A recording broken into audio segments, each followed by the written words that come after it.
Assalamualaikum warahmatullahi wabarakatuh. Izin memperkenalkan diri, nama saya Ananda Marco Ramadan Sialagan dengan NPM 21110210087. Pada kesempatan kali ini saya akan mencoba mengestimasi sebuah runtutan data dari buku Economics by Examples, tepatnya data 10.1 sebagai tugas terkait mata kuliah Ekonometrika 2 kelas B dengan dosen pengampu Pak Iman Awaludin SE MSI. Jadi langkah-langkah untuk mengestimasi dan juga menginterpretasi dari data 10.1 di sini saya sudah memiliki satu runtutan data tersebut, sudah saya masukkan juga ke Excel. Jadi di data ini terdapat satu variabel dependent, yaitu status kepemilikan rumah, dan terdapat 5 variabel independen. Dengan variabel yang pertama itu merupakan pendapatan dalam ribuan dolar, yang kedua itu variabel status pernikahan, apakah sudah menikah atau belum, variabel yang ketiga merupakan jumlah anggota keluarga, variabel keempat merupakan tingkat pendidikan atau lamanya mengenyam pendidikan, lalu yang kelima ada umur dari kepala keluarga dari masing-masing observasi, subjek observasi. Jadi langkah pertama untuk mengestimasi adalah data-data ini kita masukkan terlebih dahulu ke Evius. Pertama, kita buka terlebih dahulu Evius-nya. Evius. Nah, sudah terbuka Evius-nya. Kita klik File, New Work File. Kita ubah dulu struktur dari work file-nya menjadi unstructured atau undated, karena di data yang sudah saya kumpulkan itu tidak ada tanggal. Observasinya kita ganti menjadi 1000. Oke, sudah. Lalu langkah selanjutnya kita masukkan terlebih dahulu data-data tadi ke quick empty group. Nah, ini sudah muncul. Kita ambil data yang tadi, kita copy, lalu kita paste. Kita paste ke work file, jangan ke comment.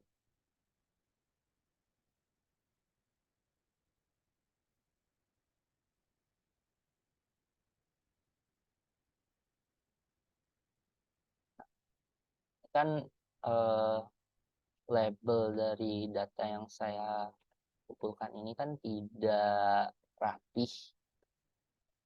Tuh.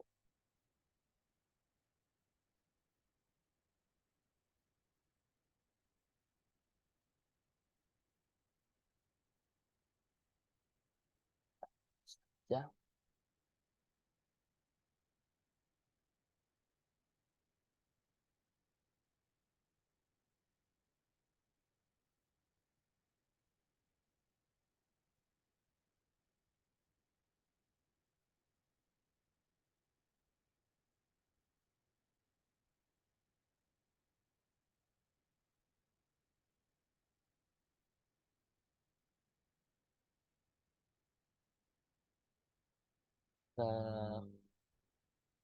Kita copy terlebih dahulu data-datanya, lalu masuk ke Evius, quick, empty group, lalu paste. Nah, udah. Jadi ini kan labelnya masih tidak rapi. Nah, yang di seri 1 ini kita rename menjadi Y.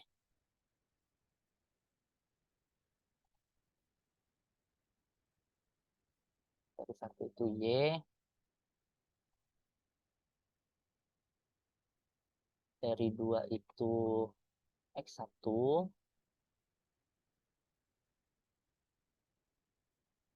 Seri 3 itu X2.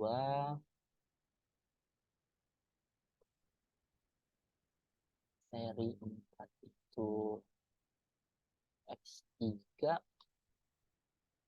seri 5 itu X4 dan seri 5 X6.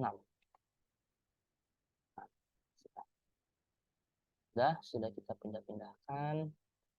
Lalu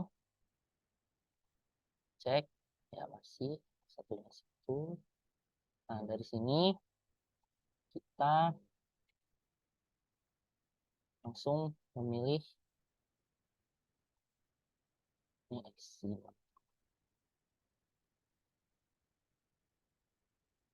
Dari sini kita mau generate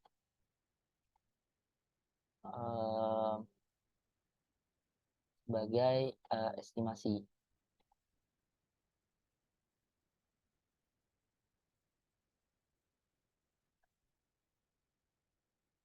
Kita klik ke 6 variabel dependent dan juga independent, lalu kita buka sebagai equation.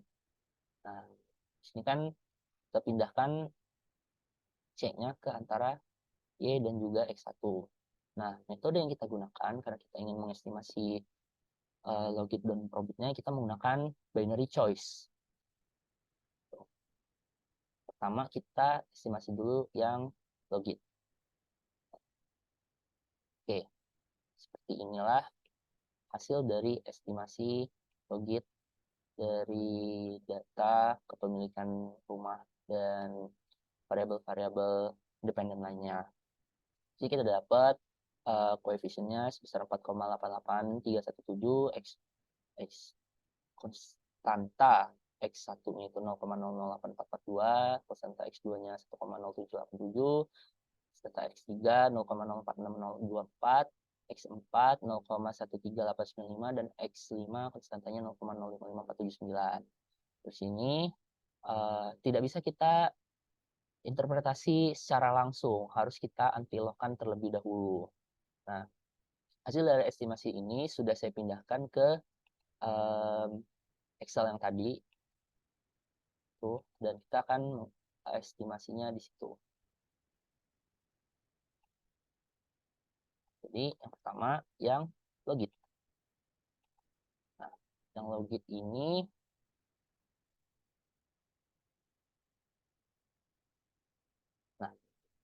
ini pertama kita logkan terlebih dahulu konstanta dari X1 sampai X5. Bagaimana caranya? Pertama kita masukkan dulu formula XP dalam kurung, kita klik C3 yaitu konstanta dari X1, lalu kita dapat hasilnya 1,008478. Kita ulangi saja sampai X5, kita tarik saja ke bawah. Nah, itu hasil lognya. Anti lognya bagaimana? Itu caranya, dari hasil log ini, kita kurangkan 1, lalu kita kalikan 100%. Kita masukkan formula, buka kurung, G3, kurang 1, tutup kurung, dikalikan 100 dulu. Nah, didapat ini masih dalam bentuk desimal 0,84773. Nah, ini kita ulangi saja. Lalu untuk formatnya kita menjadi persen, dan agar lebih mudah kita menginterpretasinya, kita ubah saja di sini menjadi persen. Nah, tuh. Didapatlah. Nah, ini hasil dari anti-lognya. Interpretasinya bagaimana? Jadi setiap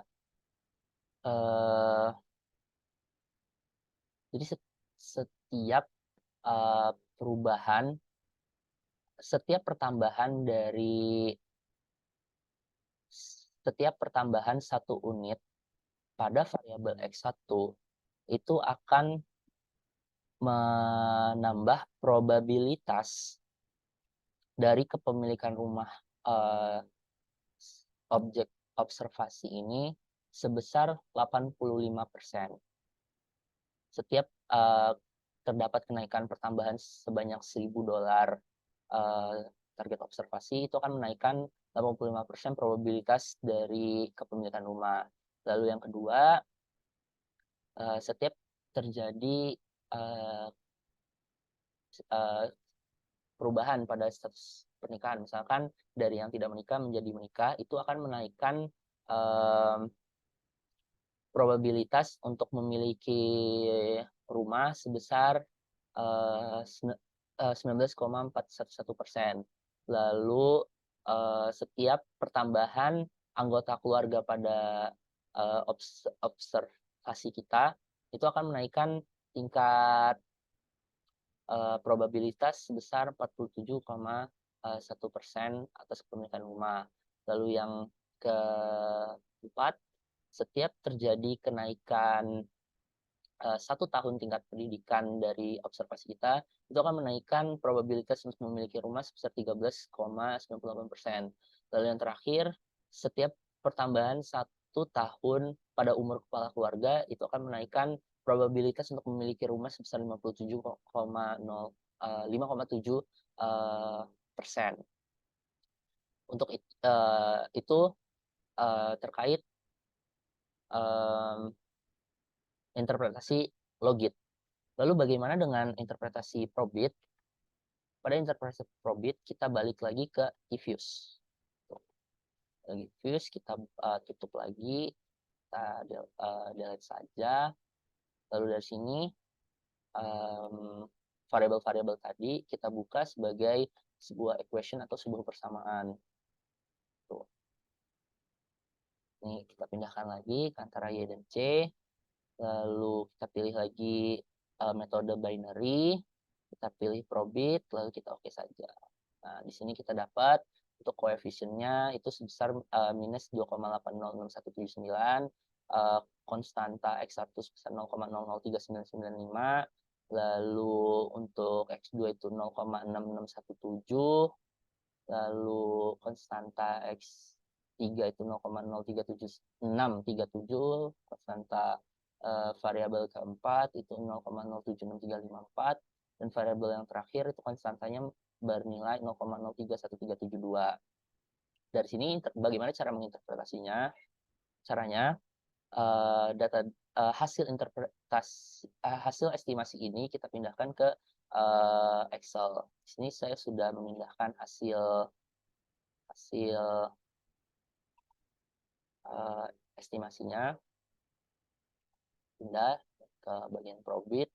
Nah, di sini sama seperti tadi, hasil estimasinya itu tidak bisa langsung diinterpretasikan.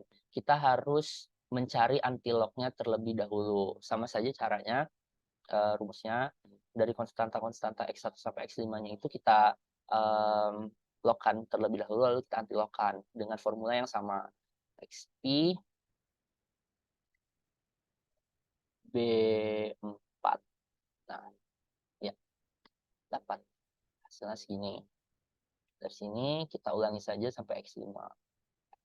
Dapat hasilnya segini. Lalu antilognya bagaimana? Sama saja, kita kurangkan 1, 4 kurang 1, lalu dikalikan 100%. Dapatlah segini. Ini kan masih dalam bentuk desimal formatnya, kita ubah saja ke dalam persen. Nah,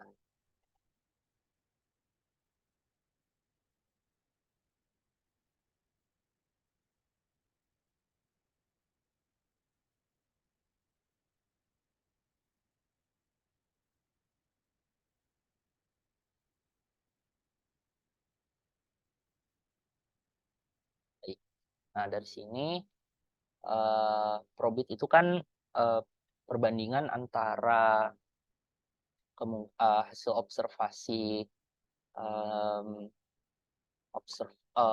target observe yang A dan yang B gitu. Jadi terdapat perbedaan, misalkan di variabel pendapatannya ada yang 50.000, ada yang 60.000 gitu. Nah, di sini kita langsung saja, nah dari kita masukkan ke cara menginterpretasi, kita masukkan dulu ke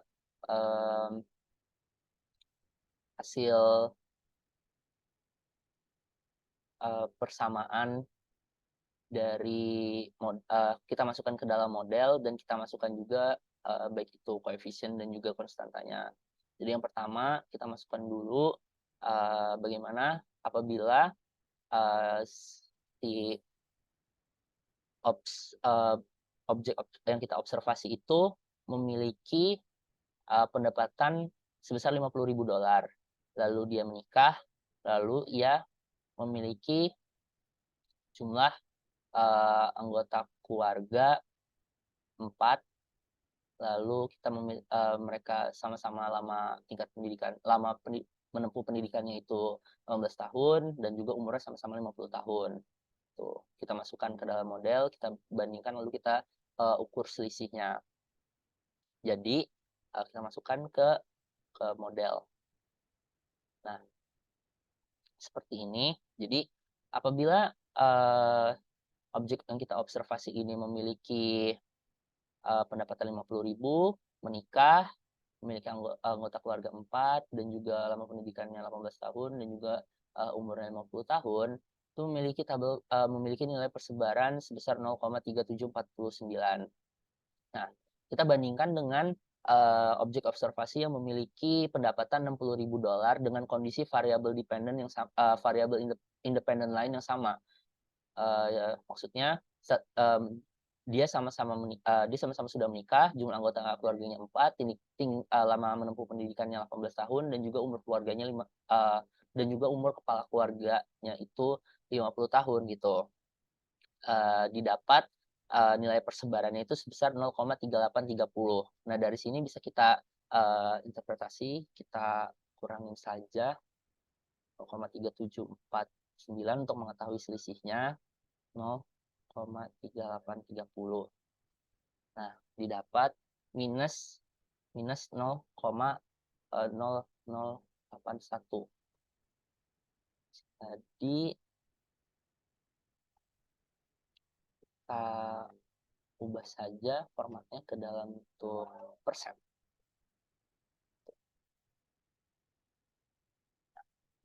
Jadi ketika objek yang kita observasi ini memiliki pendapatan 50.000, itu memiliki probabilitas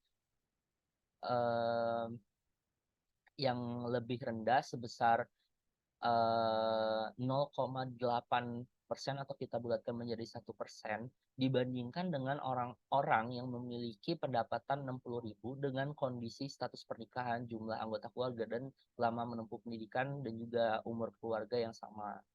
Tuh saja materi yang dapat saya sampaikan, lebih dan kurang saya mohon